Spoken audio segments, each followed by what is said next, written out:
We're in chapter 14. What book? In Deuteronomy. It's kind of, it's interesting. Remember when we did Exodus, I said, let's jump to Deuteronomy. Because in Deuteronomy, we have a lot of those laws or rules that were expressed in Exodus, elaborated on in Deuteronomy. Like last week, we went through, I think in chapter 12, the three different levels of how people were to act about sacred shrines. So what we have is a group of people who were like any other cult when they were in Egypt. I mean, there was no formality to what they had. They were a group of people who worshiped God, the God Yahweh, but they didn't have a lot of rules. So then when they were traveling, they started getting rules, and now that they're not nomadic, but they're place-bound, we're going to see how those rules had to change. And that's what we'll go through in the next 2 or 3 chapters as they expound on how people were to act, what they were to do. And they had to take and redo a lot of the rules that they had, so that made them more appropriate to a place-bound group of people. When you're traveling, you can be a little bit flexible with rules. If you're traveling with a child, you may allow them to do some stuff that you wouldn't ordinarily let them do when you're at home. I remember stopping when we were in South Dakota. The Wall Drug makes these delicious donuts. Well, we tried to keep Christina from eating a lot of unhealthy stuff, but if she wanted donuts, she could have them because we were having them. So we were nomadic. But when we got back home, we didn't go out and buy a dozen chocolate-covered donuts. I did, but I hid them in my room. Rules for me, but not for thee. So, Barbara, let's start with chapter 14. You are the children of the Lord your God. Do not cut yourselves or shave the front of your heads for the dead, for you are a people holy to the Lord your God. Out of all the peoples on the face of the earth, the Lord has chosen you to be his treasured possession. Do not eat any detestable thing. These are the animals you may eat: the ox, the sheep, the goat, the deer, the gazelle, the roe deer, the wild goat, the ibex, the antelope, and the mountain sheep. You may eat any animal that has a split hoof divided in two, and that chews the cud. However, of those that chew the cud or that have a split hoof completely divided, you may not eat: the camel, the rabbit, or the coney. Although they chew the cud, they do not have a split hoof. They are ceremonially unclean for you. The pig is also unclean, although it has a split hoof. It does not chew the cud. You are not to eat their meat or touch their carcasses. Okay, let me pause you there, because Bob, you raised the question, why couldn't they eat pork? Yeah. At this point, it would be wild boars. And wild boars were eaten by the,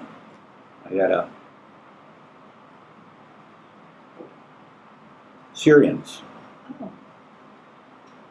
So Yahweh didn't want them to start eating something that was worshipped by another cult.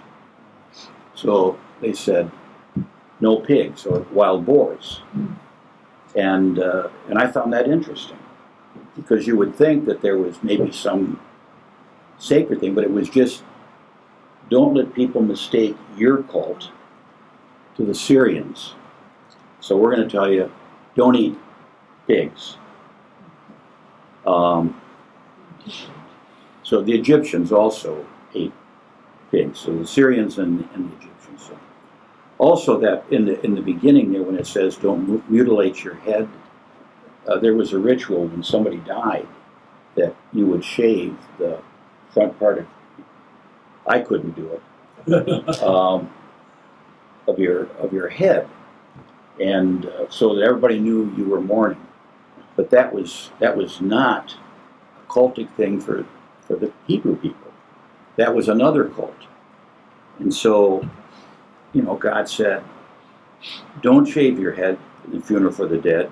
You only are a people of the holy God, your God. God chooses you out of all the people on earth as he cherishes his personal treasure. So you start shaving your head, they're going to say, oh, you're Presbyterian, or you're Baptist. I mean, it shows that you're in another cult. So, where we think all these rules have significant religious meaning, they are just a way of clarifying the cult. That piety in all of these rules, what you're doing is you're worshiping piety, but God is saying, don't ask too many questions. It's symbolism. Just accept it for what it is. That's why, with communion, we say that host is symbolic. We really don't want to explain it to people, because when you start trying to explain a symbol, it loses its significance. There's some things that you just take for granted. If you say, I love someone, and they say, well, why? That's an emotion you can't describe. I mean, you can say, well, you're attractive, you're a good cook, you look good. I mean, but that doesn't really, those aren't what love is. It's an emotion. That's why when you have a child or a grandchild, your heart is filled with love for that child. And somebody will say, why? They've just been born. You don't even know them. Well, I just do. Yeah, it doesn't matter. They're just born. I love them. So, there was some caution with a lot of these things in the early sect, or as the Hebrew people started codifying a lot of these rules, that shaving your head is there some deep significance? No, they just don't want you to be confused with the other sect. Why shouldn't you eat pig? Well, we don't want you getting confused with the Syrians. They're just some things that you do differently.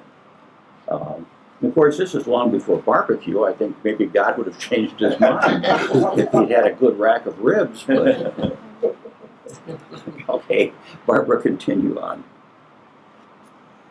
Of all the creatures living in the water, you may eat any that has fins and scales. But anything that does not have fins and scales you may not eat, for you it is unclean. No catfish. No catfish.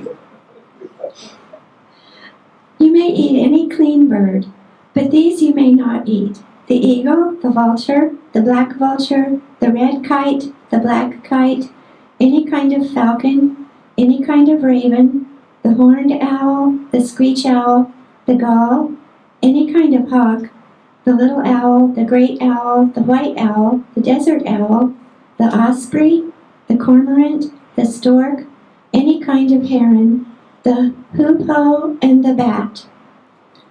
All flying insects that swarm are unclean to you. Do not eat them. But any winged creature that is clean you may eat.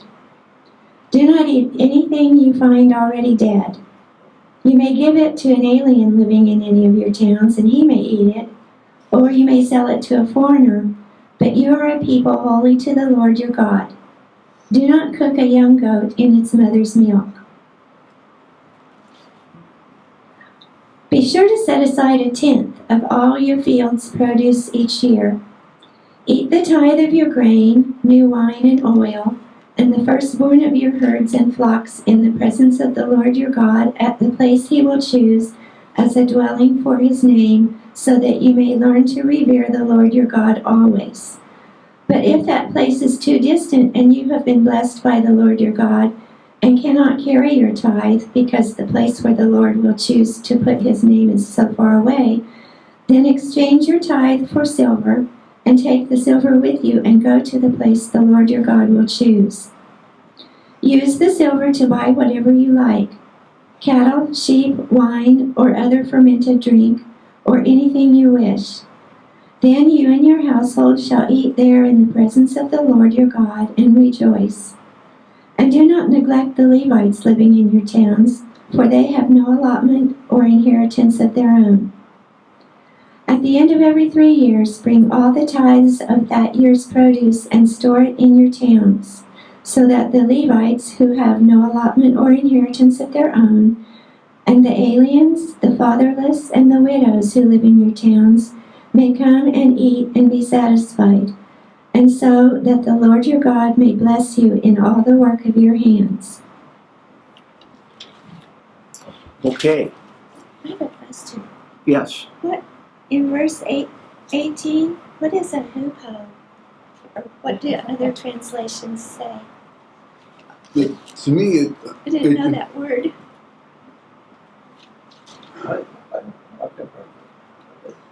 well, have you ever watched birds how they get around? A sparrow hops and a robin walks.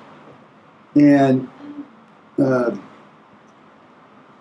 when birds are courting, some of them, they jump up and tap beaks. So it's something they're seeing that this bird's doing is why that bird's got that name. I think he's jumping up and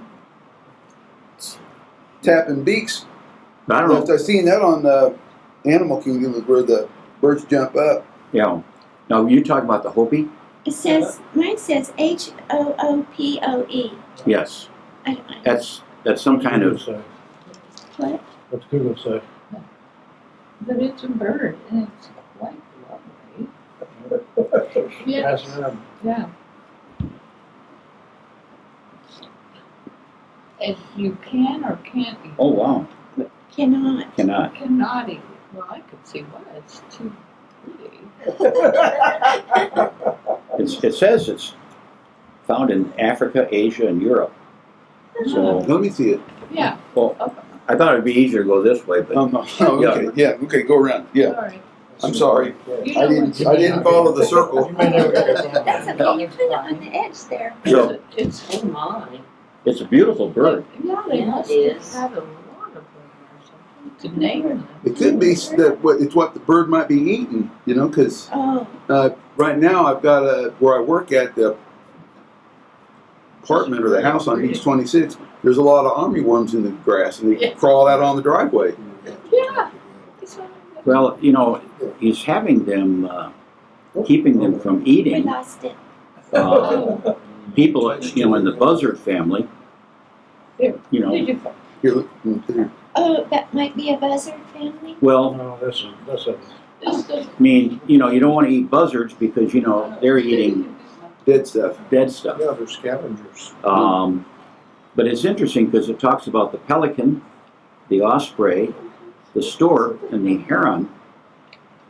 Those are all water birds. So, the Jews are inland. I'm looking at its beak. It's So God is saying, shallow Don't water eat- type But stuff. he didn't say Spear about ducks fish. and geese and swans. no. It does say kites, and we have kites here. And they're Yes. mean. Yes. Yeah, especially the Missouri kites. That's what we have here. Oh, is that right? Yeah, those. Now, Didn't say Mississippi kites. the Mississippi's okay. it says we wondered, why are shellfish off the list? Well, what does it say? You can eat anything from the water that has fins and scales. But guess what?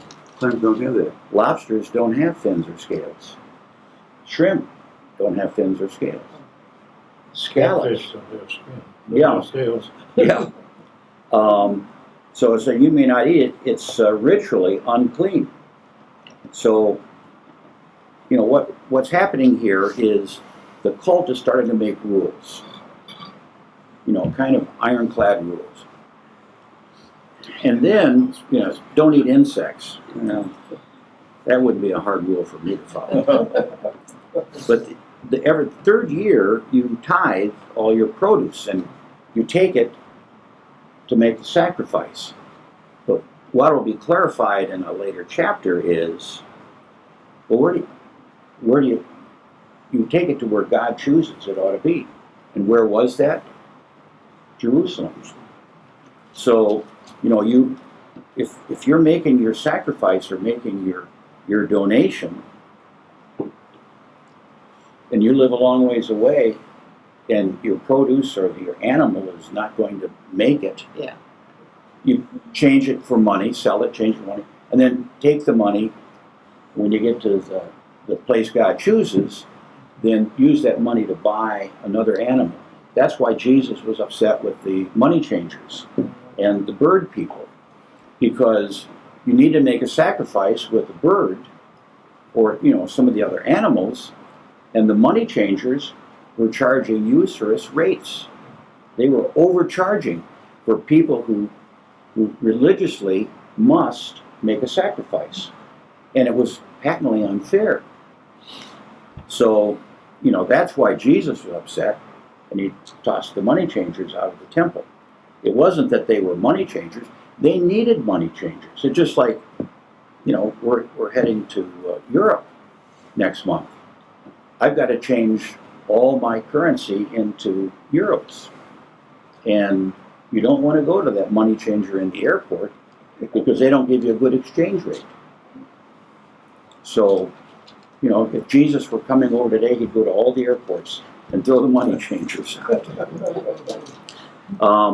And the other thing here, he says at the end of every third year, gather your time. Remember, it used to be the seventh.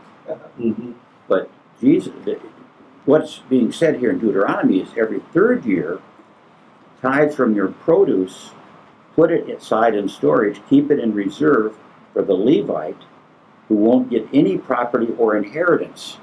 See, the Levites were kind of left out of the loop on this. And so you keep it there for the Levites and for foreigners, the orphans, and the widows who live in your neighborhood.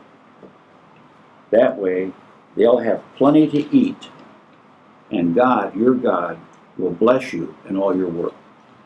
Yeah, wasn't it Leviticus is where they talk about it's the rule is where you make your sacrifice to God in Jerusalem, and he's saying that the Levites did as well. The Levites were in charge of helping and taking care of God, Right. so they needed to eat. So that's this surplus tithe was to help the Levites, Right. and God. And, you know, and that's like the priests. Yeah. See, all the loose offering goes right in their pocket. That's the problem with being a pastor now. The another very interesting thing is Jews, even today, take care of each other. You know, we've got the Salvation Army, and you know, this church packs food, and Emmanuel packs food, and we take the commodities out. And, you know, all our churches do that. But the Jews do it much better. You won't find Jewish people going to Salvation Army. They go to the rabbi, and they get helped internally. And that's part of what we have here. You know, put aside some for the people who need it. And that's why I kind of cringe when I see that ad on television about the Russian Jews. They show these old ladies who are... I don't believe that, because the Jews take care of the Jews. Even the Jews in Israel would help the Russian Jews. I mean, they're very generous to their people because they have from their God instructions that you are to care for them. And in this passage, it says the foreigners. You know, I would imagine that if any of us got stranded in New York City, we would have better luck going to a synagogue and getting money than we would the Episcopal Church or the Lutheran Church or the Presbyterian Church. Charles? No, I mean, I just Oh. thinking, So should we carry a reserve cross, just to make sure? I mean, no cross, no. Yeah, we need to. Carry a Star of David in the back Yeah. pocket. Yeah, we Hide need. your crosses if you're. You need to carry that symbol for Yahweh that you see a lot of Jews wearing. But they really are generous and take care of themselves. And you know, it's kind of like we have an every member canvas in the fall. The Jews don't do that. They're told how much they have to give. And they buy a seat in the synagogue. They don't go to synagogue except the high holy days. And in a high holy day, they may come in and look at somebody and say, You're in my seat. You're in my pew. Yeah, just like we do here. When the 8 o'clockers show up at a joint service, we say to them, you're in my pew. So, okay, now let's go into chapter 15, where these are like little sermons. You know, this is where the preacher starts focusing on the Sabbath and sabbatical. At the end of every 7 years, you must cancel debts. This is how it is to be done. Every creditor shall cancel the loan he has made to his fellow Israelite. He shall not require payment from his fellow Israelite or brother, because the Lord's time for canceling debts has been proclaimed. You may require payment from a foreigner, but you must cancel any debt your brother owes you. However, there should be no poor among you, for in the land the Lord your God is giving you to possess as your inheritance, he will richly bless you, if only you fully obey the Lord your God, and are careful to follow all these commands I am giving you today. For the Lord your God will bless you as he has promised, and you will lend to many nations, but will borrow from none. You will rule over many nations, but none will rule over you. If there is a poor man among your brothers in any of the towns of the land that the Lord your God is giving you, do not be hard-hearted or tight-fisted toward your poor brother. Rather, be open-handed and freely lend him whatever he needs. Be careful not to harbor this wicked thought, the 7th year, the year for canceling debts, is near, so that you do not show ill will toward your needy brother and give him nothing. He may then appeal to the Lord against you, and you will be found guilty of sin. Give generously to him, and do so without a grudging heart. Then, because of this, the Lord your God will bless you in all your work and in everything you put your hand to. There will always be poor people in the land. Therefore I command you to be open-handed toward your brothers, and toward the poor and the needy in your land. Okay, let's stop there for just a minute, because you just read a passage that we need to remember. Turn aside and leave your needy neighbor. It said, you will always have the poor with you. You know, there will always be poor people. So, you know, when we say we need to help the poor, we need to ask ourselves, are we ever going to get rid of the poor? We're not, because what do you classify as poor? I mean, there are a lot of people who are poor who don't consider themselves poor.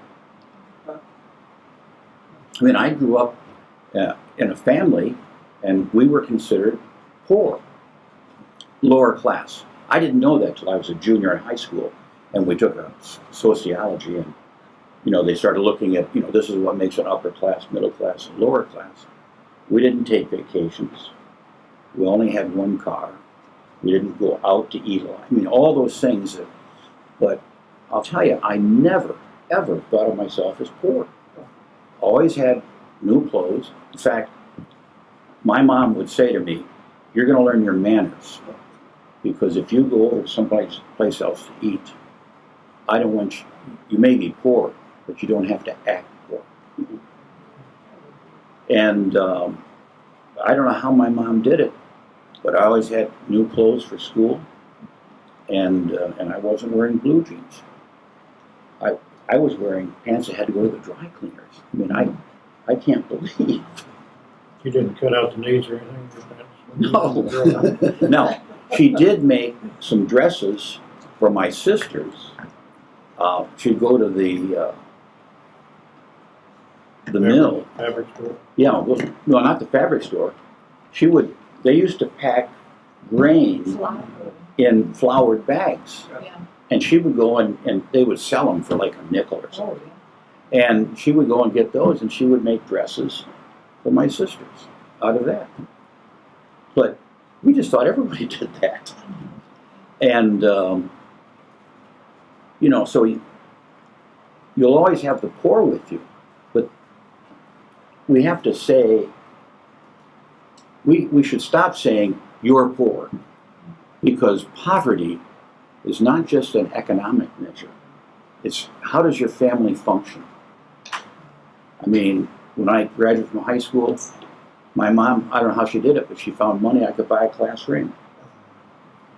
I mean, my dad worked in a factory, and he worked the second shift, and then he would come home get up in the morning and go out and cut grass and do handyman stuff. I have friends whose father, wore a suit and tie. We were just different. And so, when you read this, it's not something new. And remember, Jesus said, "Lo, the poor you'll have with you always." They're saying it here in Deuteronomy. But they're also saying you need to help the people that are poor when they need help. And every 7th year, all debts are canceled. Except you may collect payment from foreigners, but whatever you have lent to your fellow Israelite, you must write off. You can't collect from another Israelite. Make sure the due date is before the 7th year. Huh? Yeah. Well, it says here that, if you're getting close to that 7th year, don't say, "I'm not going to lend you anything because the 7th year is coming." You still have to lend them if it meets the criteria. When you happen on someone who's in trouble or needs help among you, the people with whom you live in this land that God, your God, is giving to you, don't look the other way pretending you don't see him. Don't keep a tight grip on your purse. No, look at him. Open your purse. Lend whatever and as much as he needs. Don't count the cost. Don't listen to that selfish voice saying, "It's almost the 7th year." No, but it says what he needs, not what he wants. Yes. Yes. He doesn't need a Cadillac Coupe de Ville. He needs That's a right. Chevy Impala. And, it says, and turn aside and leave your neighbor in the lurch, refusing to help him because of the 7th year. You call God's attention to you and your blatant sin. So you see, this is why Jews take care of one another. I mean, I don't think, could be wrong, I don't think we necessarily have that kind of feeling within the Christian church. I used to kid when I spent 10 years working with the Presbyterians, and when they say the Lord's Prayer, they say, "Forgive us our debts." And in the Episcopal Church, we say, "Forgive us our trespasses." And I would tell the Presbyterian Church that there was a very theological reason for that. And that was that a lot of bankers are Episcopalians. And if you borrowed money from us, we don't want you thinking that we're going to forgive that money. You can cut across our yard, but by God, we're not forgiving debts. So, but even in the Lord's Prayer, when it says "forgive us our debts," it's saying that's based in Jewish theology, you might say. So give freely and spontaneously. Don't have a stingy heart. This is just saying, this is how to be a good Jew. Actually, I'd say, this is how you be a good Christian. This is how you're a good person. So, all of these rules just create a better society. So, Barbara, continue on. Is it verse 13 or 12? 12. If a fellow Hebrew, a man or a woman, sells himself to you and serves you 6 years, in the 7th year you must let him go free. And when you release him, do not send him away empty-handed. Supply him liberally from your flock, your threshing floor, and your winepress. Give to him as the Lord your God has blessed you. Remember that you were slaves in Egypt, and the Lord your God redeemed you. That is why I give you this command today. But if your servant says to you, I do not want to leave you, because he loves you and your family and is well off with you, then take an awl and push it through his earlobe into the door, and he will become your servant for life. Do the same for your maidservant. Do not consider it a hardship to set your servant free, because his service to you these 6 years has been worth twice as much as that of a hired hand. And the Lord your God will bless you in everything you do. Set apart for the Lord your God every firstborn male of your herds and flocks. Do not put the firstborn of your oxen to work, and do not shear the firstborn of your sheep. Each year you and your family are to eat them in the presence of the Lord your God at the place he will choose. If an animal has a defect, is lame or blind, or has any serious flaw, you must not sacrifice it to the Lord your God. You are to eat it in your own towns. Both the ceremonially unclean and the clean may eat it, as if it were a gazelle or deer. But you must not eat the blood. Pour it out on the ground like water. Okay. They had a real issue with blood, didn't they? But here, the firstborn belongs to God. Chapter 15 is just great words to live by. Wasn't all, but pushed it all through their ear. Well, and awe is Piercing just, ears. awe is just one of those pointed metal objects that you can use in metalworking. You can scrape metal. Charles? Yeah, you can get them 2 ways. Is where you'll have a eye in the end of it, so you can sew leather, or I don't know. It's a.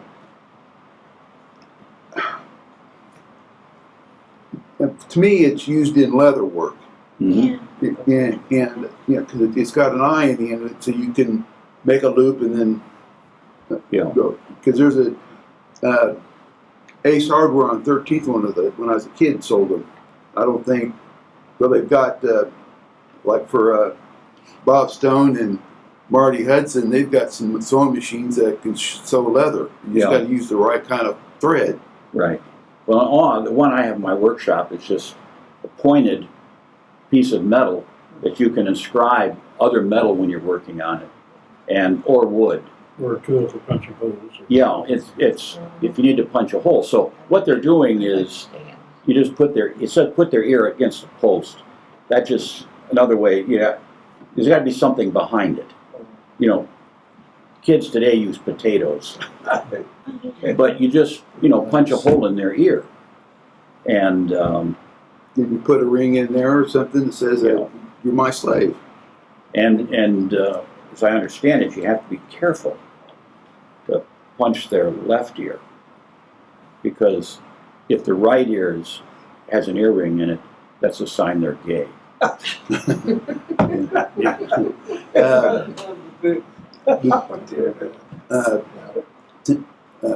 There's back then they'd have parchment paper or paper to write on, or papyrus from Egypt, and if it was a letter, then they used wax and then the signet ring to seal it. Mm-hmm. So you probably, like you do, all have the signet ring symbol on there, and you can put a ring in their ear. Yeah. So, but it's just a way of saying, you know, after the 7th year, he didn't want to go. You know, he liked the family. So, all right, now we're going to get to worship. And remember, that was clarified back in the Book of the Covenant in Exodus, but it's going to be expanded upon in chapter 16. So, Barbara, expand it, please. Observe the month of Abib and celebrate the Passover. We're in 16. Observe the month of Abib and celebrate the Passover of the Lord your God, because in the month of Abib he brought you out of Egypt by night. Sacrifice as the Passover to the Lord your God an animal from your flock or herd at the place the Lord will choose as a dwelling for his name. Do not eat it with bread made with yeast, but for 7 days eat unleavened bread, the bread of affliction, because you left Egypt in haste, so that all the days of your life you may remember the time of your departure from Egypt. Let no yeast be found in your possession in all your land for 7 days. Do not let any of the meat you sacrifice on the evening of the first day remain until morning. You must not sacrifice the Passover in any town the Lord your God gives you, except in the place he will choose as a dwelling for his name. There you must sacrifice the Passover in the evening when the sun goes down, on the anniversary of your departure from Egypt. Roast it and eat it at the place the Lord your God will choose. Then in the morning return to your tents. For 6 days eat unleavened bread, and on the 7th day hold an assembly to the Lord your God, and do no work. Okay, let's pause there for a minute. Now, did you catch that, you know, God's talking about the Passover. And where does he say you need to celebrate that? At the place God chooses. Remember the first Passover? They did it in their homes. Mm-hmm. And now, they've been settled. They've got their own land. God has taken them into the promised land. But if they're going to do the Passover and the sacrifice, they got to go to the temple. Or, in Jerusalem. That's a long ways away. And says, don't sacrifice the Passover in any of the towns that God, your God, gives you, other than the one God, your God, designates for worship.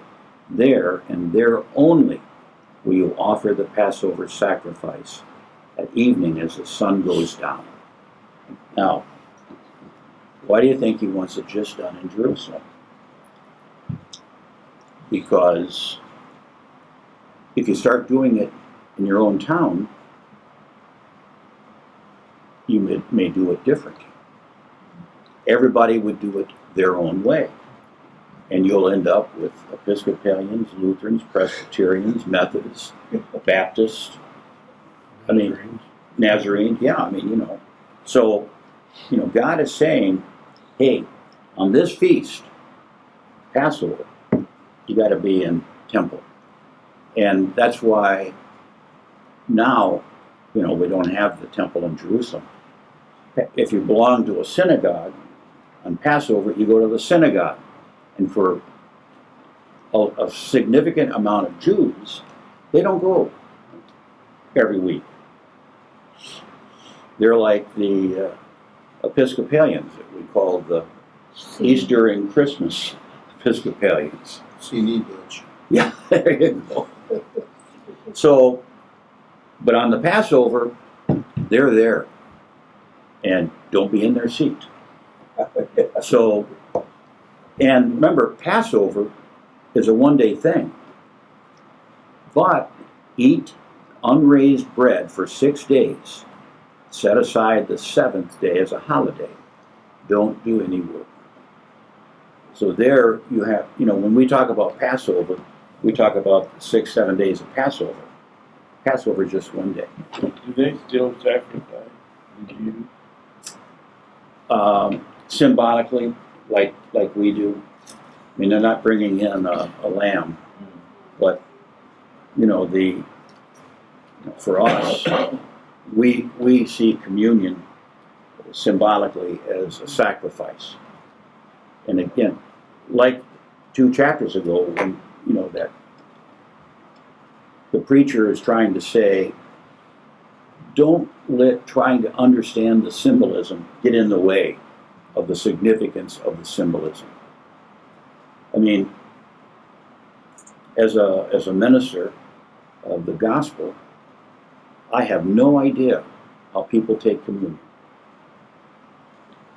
I consecrate it following the approved ritual, and when it comes time to give someone the bread, I just say, the body of Christ, the bread of heaven, or whatever the denomination may use. And in saying that, I hand it to a person, and I have, I'm not saying this is the body of Christ and you better take it that way. We don't know. Everyone receives it differently. And when I'm a participant in the service and I receive communion, I receive it differently every time. Some days I need it for strength, and it gives me strength. Some days I need it for forgiveness, and it gives me forgiveness. Some days I receive it as a celebration. So, you can't think too hard about that. It's between everybody who receives communion and God. It's not this way, it's this way. And people receive it differently. One of the things that I found that I really love at Emmanuel is when I've handed people communion, sometimes people say, thank you. Sometimes people say, bless you. I mean, there's kind of there's a this thing, but that's part of the this thing.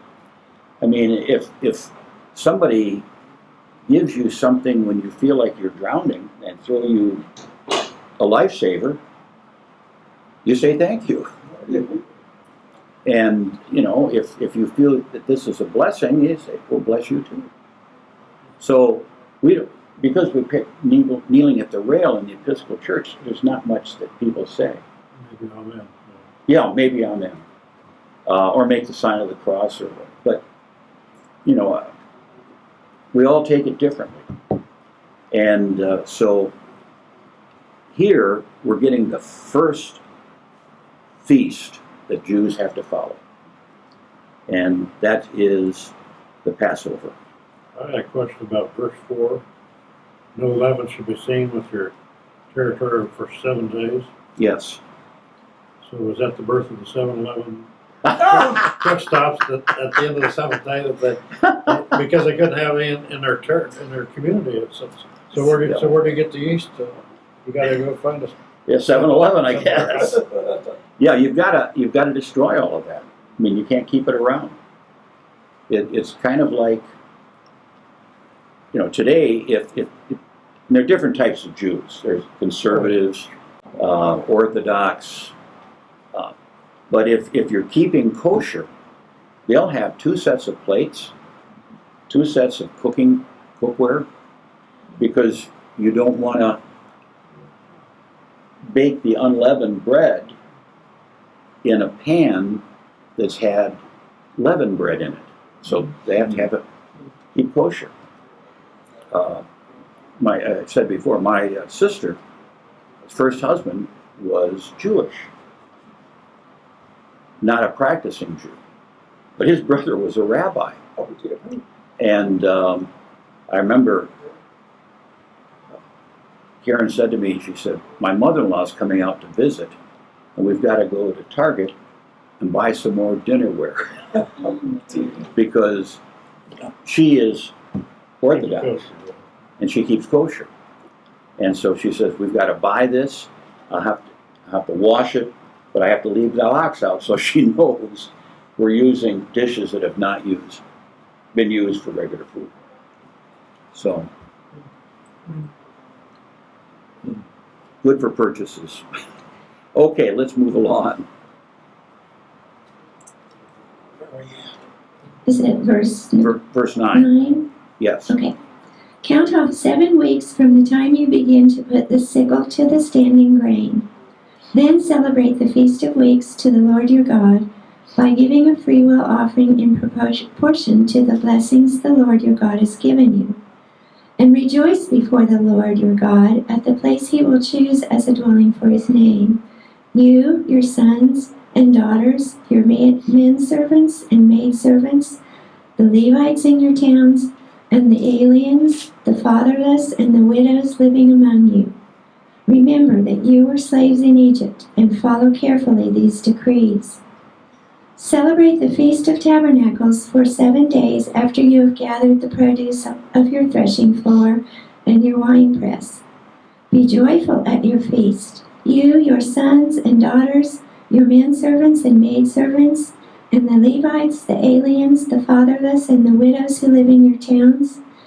For 7 days celebrate the feast to the Lord your God at the place the Lord will choose. For the Lord your God will bless you in all your harvest and in all the work of your hands, and your joy will be complete. 3 times a year all your men must appear before the Lord your God at the place he will choose. At the Feast of the Unleavened Bread, the Feast of Weeks, and the Feast of Tabernacles. No man should appear before the Lord empty-handed. Each of you must bring a gift in proportion to the way the Lord your God has blessed you. Appoint judges and officials for each of your tribes in every town the Lord your God is giving you, and they shall judge the people fairly. Do not pervert justice or show partiality. Do not accept a bribe, for a bribe blinds the eyes of the wise and twists the words of the righteous. Follow justice and justice alone, so that you may live and possess the land the Lord your God is giving you. Do not set up any wooden Asherah pole beside the altar you build to the Lord your God, and do not erect a sacred stone, for these the Lord your God hates. Okay. Now that last part, the Asherah trees and these are phallic symbols that that some sects would put by their altar. See, everybody had an altar. I mean, it's like churches today. They all have an altar or holy table, and so don't use any symbolism from those sects. Also, how you get judges and officials. The same problem we have today. How do you get an honest one? Isn't taking. So I never know if appointing them is good or electing them is good. But 3 times you must appear before God. 3 trips to the temple. Passover, Feast of Weeks, the Feast of Booths. They all surround some special time. Feast of Weeks is after the harvest. The Feast of Booths is after the wine, of the grapes, harvest of the grapes. So anyway, yeah, it's fascinating, I think. So we will pick up with chapter 17, and we will continue moving along at our same rapid pace. Are we going too slow on these? I mean, No, I love it. Yeah. I like the discussion. I did Want too. to discuss. Yeah, I mean, there's just a tremendous amount of information in there that it would be easy just to blow right through it. But to stop and remember that this is a nomadic people who were called by God out of Egypt to the promised land, the promise that was made to Abraham, Isaac, Jacob. And now they're there, and they've gone from being itinerant people to people who are located now in cities. And how are they going to change their operation now that they've got a spot? So, all right, next week, and we'll pick up with chapter 17, did I say? It's after 17. There's a Thanks. phrase in the Message